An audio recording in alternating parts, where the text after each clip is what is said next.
ہم اپنا آج کا سبق شروع کرتے ہیں۔ اعوذ باللہ من الشیطان الرجیم، بسم اللہ الرحمن الرحیم۔ کذبت جھٹلایا سمود قوم سمود نے بھی بالنذر آگاہ کرنے والوں کو، خبردار کرنے والوں کو، ڈرانے والوں کو۔ گزشتہ آیات میں ہم پڑھ چکے ہیں، اللہ تعالیٰ نے آخرت کا منظر بیان فرمایا اور قیامت کے حالات انسانوں کے سامنے رکھے، اور پھر وہ اقوام جنہوں نے ان باتوں کو نہیں مانا تھا اور نہ ماننے کی وجہ سے وہ بہت ہی برے انجام سے دوچار ہوئے تھے، وہ بھی بیان فرمایا۔ اس سے پچھلی صورت میں جائیں، سورۃ النجم ہے، وہاں تھی تذکیر بآلاء اللہ، یعنی اللہ کی نعمتوں کے ذریعے نصیحت کرنا، اور اس صورت میں ہے تذکیر بایام اللہ، اللہ کے دنوں کے ذریعے، ایام اللہ کے ذریعے نصیحت کرنا۔ اور تذکیر بایام اللہ کا مطلب یہ ہوتا ہے کہ گزشتہ قوموں پر جو سخت دن آئے، عذاب کے دن آئے، ان کا تذکرہ کر کے لوگوں کو سمجھانا۔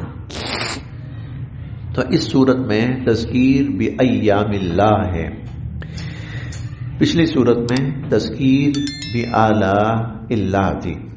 تو اس سلسلے میں گزشتہ آیات میں قوم نوح اور قوم عاد کا ذکر ہوا، اور اب یہاں سے قوم سمود کا تذکرہ شروع ہو رہا ہے۔ کذبت جھٹلایا، جھوٹا قرار دیا، سمود قوم سمود نے بالنذر آگاہ کرنے والوں کو، خبردار کرنے والوں کو، ڈرانے والوں کو۔ فقالو کہنے لگے، ابشرا منا، کیا بشرن آدمی، منا ہم میں سے ہی، واحدن ایک، ابشرا منا واحدن، کیا ہم میں سے ہی ایک آدمی، نتبعہ ہم اس کے پیچھے لگیں، اس کی پیروی کریں، اس کی اتباع کریں۔ انا بے شک ہم، اذن ایسی صورت میں، لفی ضلال گمراہی، وسعر سعر حماقت اور بے وقوفی، ایسی صورت میں تو ہم بڑی گمراہی اور بڑی حماقت اور بے وقوفی کا شکار ہوں گے۔ القیا، کیا اتاری گئی، الذکر نصیحت، علیہ اس پر، من بیننا ہمارے درمیان، ہم میں سے اس پر ہی نصیحت اتاری گئی، بلکہ ہوا وہ، کذاب بہت بڑا جھوٹا ہے، اشر اور شیخی خور ہے، بل ہوا کذاب اشر، بلکہ وہ بہت بڑا جھوٹا اور بہت شیخی خور ہے۔ سیعلمون، اللہ تعالیٰ فرما رہے ہیں آگے سے، پچھلا جملہ قوم کا تھا، اب آگے اللہ تعالیٰ فرما رہے ہیں سیعلمون، جان لیں گے یہ لوگ، غدن، غدن کا لفظی معنی ہوتا ہے آنے والا کل، آنے والا کل لفظی معنی اس کا ہوتا ہے آنے والا کل، لیکن اس سے مراد آنے والا وقت، جلد۔ سیعلمون، یہ جان لیں گے، غدن جلد ہی، من کون ہے، الکذاب بہت بڑا جھوٹا، الاشر شیخی خور، یہ لوگ بہت جلد جان لیں گے کہ جھوٹا اور شیخی خور کون ہے۔ انا بے شک ہم، مرسلو بھیجنے والے ہیں، الناقہ اونٹنی، فتنۃ لہم جو ان کے لیے آزمائش ہوگی۔ اس اونٹنی کا تذکرہ ہم بڑی تفصیل سے پڑھ چکے ہیں۔ ٹیلے سے حاملہ اونٹنی پیدا ہوئی اور اسی وقت اس نے بچے کو جنم دیا۔ یہ جو اونٹنی تھی قرآن کریم نے اس کو ناقۃ اللہ کہا ہے، اللہ کی اونٹنی، ناقۃ اللہ، اللہ کی اونٹنی، معجزانہ طور پر پیدا ہوئی۔ حضرت صالح علیہ السلام نے ان سے کہا، قوم سمود سے، کہ اترکو ناقۃ اللہ وسقیاہا، دیکھو اس اونٹنی کو، یہ کھاتی ہے پیتی ہے، اسے کچھ نہیں کہنا، کہ جو کھاتی ہے کھائے، جو پیتی ہے پینے دو، اس کو تنگ نہیں کرنا۔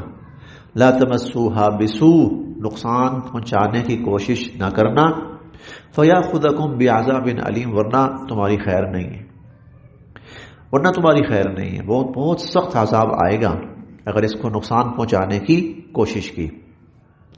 اب وہ اونٹنی ایسی تھی کہ بے انتہا جسیم، بہت قد آور، لحیم شہیم۔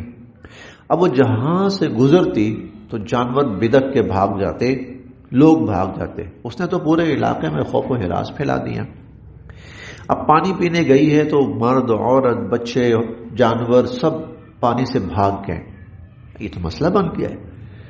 اس کا جب دل کرتا ہے آتی ہے، پانی پیتی ہے، اور پانی پیتی ہے تو پھر باقی سب کے لیے کچھ چھوڑتی ہی نہیں ہے، اور پانی بھی سارا ختم کر جاتی۔ تو بالآخر طے یہ ہوا کہ ٹھیک ہے بھائی، ایک دن یہ پانی پیا کرے گی اور ایک دن تم لوگ پانی پینا۔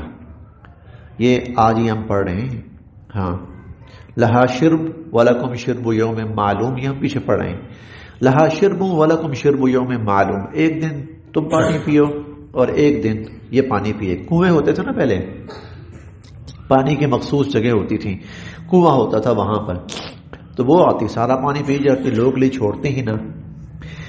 تو انا مرسل الناقہ، ہم بھیج رہے ہیں ایک اونٹنی، فتنۃ لہم، جو ان کے لیے آزمائش ہے، فرتقبہم، آپ انتظار کیجئے، واصطبر، اور صبر کیجئے، ونبئہم، اور آپ ان کو بتا دیں، آپ ان کو بتا دیں، ان الماء، کہ بے شک پانی، قسمت، تقسیم ہے، بینہم، ان کے درمیان، پانی ان کے درمیان تقسیم ہے۔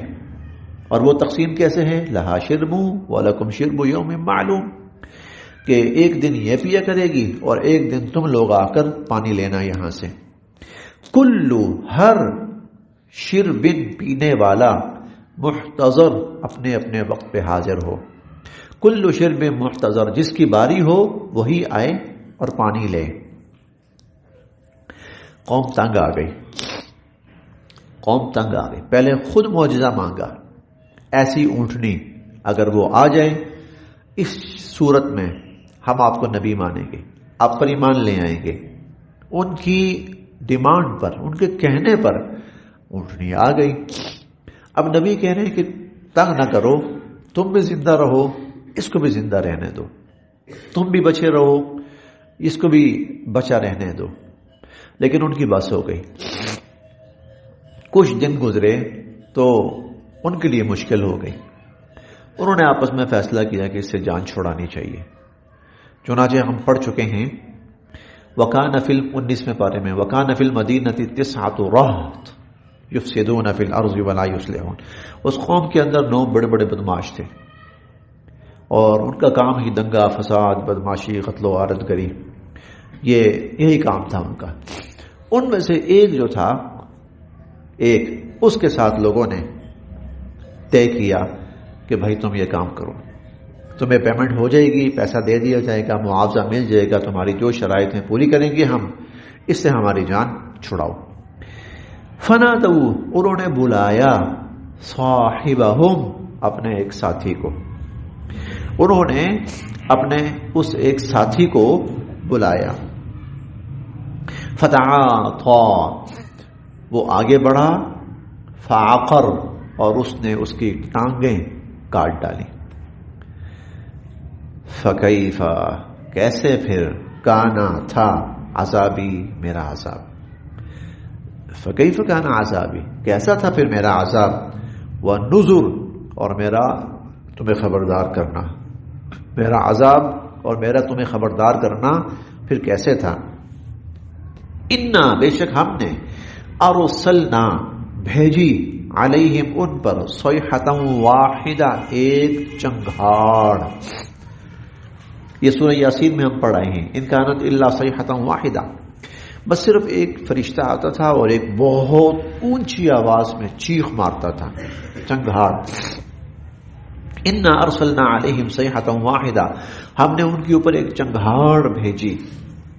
فکانوا، بس وہ ہو گئے، کحشیم المحتضر، روندی ہوئی باڑ کی طرح. روندی ہوئی باڑ، کسی شخص نے کھیت بنایا ہو نا تو کھیت کے ارد گرد اس نے باڑ لگائی ہوتی ہے. کبھی ایسا ہوتا ہے کہ جانوروں کا کوئی ایک ریوڑ آتا ہے اور وہ اس باڑ کو رونتا ہوا کھیت میں گھس جاتا ہے. اب وہ جو باڑ ہے بیچاری وہ ٹکڑے ٹکڑے ٹکڑے ہوئے پڑی ہوتی ہے، پتے پتے ٹکڑے ٹکڑے. تو اللہ فرماتے ہیں ہم نے ان کا پھر یہ حال کیا، ان کو ایسے کر دیا جیسے روندی ہوئی باڑ ہوتی ہے.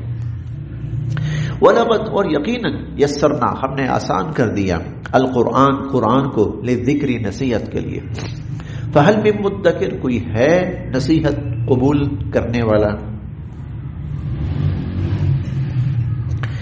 کذبت، جھٹلایا، قوم لوط، حضرت لوط علیہ السلام کی قوم نے، بالنذر، خبردار کرنے والوں کو. لوط علیہ السلام کی قوم نے بھی یہی غلطی کی، انہوں نے بھی، جو سمجھانے والے تھے، آگاہ کرنے والے، خبردار کرنے والے، ان کو جھوٹا قرار دیا. انا، بے شک ہم نے، ارسلنا، بھیجی، علیہم ان پر، حاصبا، پتھروں کی بارش. ہم نے ان پر پتھروں کی بارش برسائی، الا آل لوط، سوائے لوط علیہ السلام کے گھر والوں کے، سوائے لوط علیہ السلام کے گھر والوں کے باقی قوم کے اوپر ہم نے پتھروں کی بارش برسائی. نجیناہم، اور لوط علیہ السلام اور ان کے گھر والوں کو، ان کو ہم نے بچا لیا، بالسحر، صبح ہوتے ہوتے، صبح ہوتے ہوتے، سحری کے وقت ان کو تو ہم نے بچا لیا اور باقی قوم کو ہم نے تباہ کر دیا. نعمتا من عندنا، یہ ان کو جو بچانا تھا یہ فضل تھا ہمارا، یہ ہماری طرف سے فضل تھا، ہمارا فضل تھا ان پر. کذالک، ایسے ہی، نجزی، ہم صلہ دیتے ہیں، بدلہ دیتے ہیں، من شکر، جو شکر گزار ہو. جو شکر گزار ہوتا ہے اسے ہم ایسے ہی بچاتے ہیں، ایسے ہی ہم صلہ دیتے ہیں، ایسے ہی ہم بدلہ دیتے ہیں. وَلَقَدْ، اور یقیناً، انذرہم، لوط علیہ السلام نے ان کو خبردار کیا تھا، آگاہ کیا تھا، ڈرایا تھا، بطشتنا، ہماری پکڑ سے، ہماری پکڑ سے ان کو ڈرایا تھا، خبردار کیا تھا. فتماروا، لیکن وہ شک میں پڑے رہے، بالنذر، جو ان کو خبردار کیا گیا اس بارے میں وہ شک میں پڑے رہے. وَلَقَدْ، اور یقیناً، راودوہ عن ضیفہ، ہٹانا چاہا انہوں نے لوط علیہ السلام کو، انہوں نے لوط علیہ السلام کو ہٹانا چاہا، عن ضیفہ، ان کے مہمانوں کے آگے سے. یہ واقعہ ہم 12ویں پارے میں 12ویں پارے میں پڑھ کے آئے، 12ویں پارے میں، کہ جب قوم کو پتہ لگا کہ نوجوان لڑکے آئے ہیں، لیکن تھے وہ فرشتے، ابراہیم علیہ السلام سے ہو کر حضرت لوط علیہ السلام کے پاس آئے، جوان لڑکے، خوبصورت لڑکے. قوم اس حوالے سے گمراہی کا شکار تھی، انہیں پتہ لگا اچھا ادھر کوئی خوبصورت لڑکے آئے ہیں، تو بھاگتے ہوئے آئے، بھاگتے ہوئے آئے. لوط علیہ السلام کھڑے ہو گئے، لا تخزونی فی ضیفی، دیکھو میرے مہمانوں کے سامنے مجھے ذلیل نہ کرو، تمہاری بڑی مہربانی. الیس منکم رجل رشید، تمہارے اندر کوئی سمجھدار آدمی نہیں ہے جسے اتنی عقل ہو کہ کسی کے مہمانوں کے ساتھ برا سلوک نہیں کرتے؟ تو وہ کہنے لگے آپ کو کس نے کہا تھا کہ آپ ایسے لوگوں کو یہاں پر لے کے آئیں؟ ہٹ جائیں آپ ان کے درمیان سے، یہ ہمارے لوگ ہیں، ہم نے ان کو لے کے جانا ہے، ہم نے ان کے ساتھ جو بھی کرنا ہے. اتنے میں پیچھے سے فرشتے کہنے لگے کہ اے لوط علیہ السلام ہٹ جائیے، انا رسول ربک، ہم آپ کے رب کے بھیجے ہوئے فرشتے ہیں، لن یصلوا الیک، یہ آپ تک نہیں پہنچ سکتے، یہ آپ تک نہیں پہنچ سکتے. اب لوط علیہ السلام جب ہٹے ہیں نا، جب انہیں پتہ لگا تو فرشتے ہیں اور لوط علیہ السلام ہٹے ہیں، تو انہوں نے، فرشتوں نے اس قوم کے لوگوں کو دیکھا. اس وقت ان کی آنکھوں سے کچھ ایسی چیز نکلی، ایسا نور کہہ لیں، ایسی تیز روشنی کہہ لیں، کوئی یہ بھی عذاب کی شکل تھی کہ وہ سب کے سب اندھے ہو گئے. وَلَقَدْ رَاوَدُوهُ عَنْ ضَيْفِهِ، اور انہوں نے ہٹانا چاہا حضرت لوط علیہ السلام کو عن ضیفہ، مہمانوں کے سامنے سے، ہٹیں آپ، یہ ہمارے لوگ ہیں. فَطَمَسْنَا، تو ہم نے اندھا کر دیا، اعینہم، ان کی آنکھوں کو، ہم نے ان کی آنکھوں کو اندھا کر دیا. فرشتوں نے جب دیکھا تو عذاب کی پہلی شکل یہ تھی کہ وہ جو آنکھوں سے بری نیت لے کر، بری نظر لے کر، غلط سوچ لے کر آئے تھے، اللہ نے ان آنکھوں کو ہی اندھا کر دیا. فَطَمَسْنَا أَعْيُنَهُمْ، ہم نے ان کی آنکھوں کو اندھا کر دیا. فَذُوقُوا، تو ایک عذاب یہ بھی تھا ان کے اوپر، ایک ابتدائی عذاب یہ بھی تھا، فَذُوقُوا، چکھو، عذابی، میرا عذاب، وَنُذُرْ، اور میرا جو ڈرانا تھا نا، خبردار کرنا تھا، اب اس کا مزہ چکھو. وَلَقَدْ، اور یقیناً، صَبَّحَهُمْ بُكْرَةً عَذَابٌ مُسْتَقِرٌ، صَبَّحَهُمْ، ان پہ آئی صبح، ان پہ آئی صبح، بُكْرَةً، صبح صبح، عذاب، ان پر آیا صبح صبح، صبح بھی، صبح کو کہتے ہیں بکرا، ابتدائی صبح، ان پر صبح سویرے عذاب مستقر، ایسا عذاب آیا جو آ کر ہمیشہ کے لیے ان پر ٹھہر گیا. عذاب مستقر، جو ہمیشہ ہمیشہ کے لیے ان پر آ کر ٹھہر گیا. فذوقوا، چکھو، عذابی، میرا عذاب، ونذر، اور جو میں نے ڈرایا تھا نا، خبردار کیا تھا، میرے ڈرانے اور میرے خبردار کرنے کا مزہ چکھو. وَلَقَدْ، اور یقیناً، یسرنا، ہم نے آسان کر دیا، القرآن، قرآن کو، للذکری، نصیحت کے لیے، سمجھنے کے لیے، ہدایت قبول کرنے کے لیے، فہل میں مدکر، کوئی ہے جو نصیحت قبول کرے. بس یہ آج یہاں تک ہے.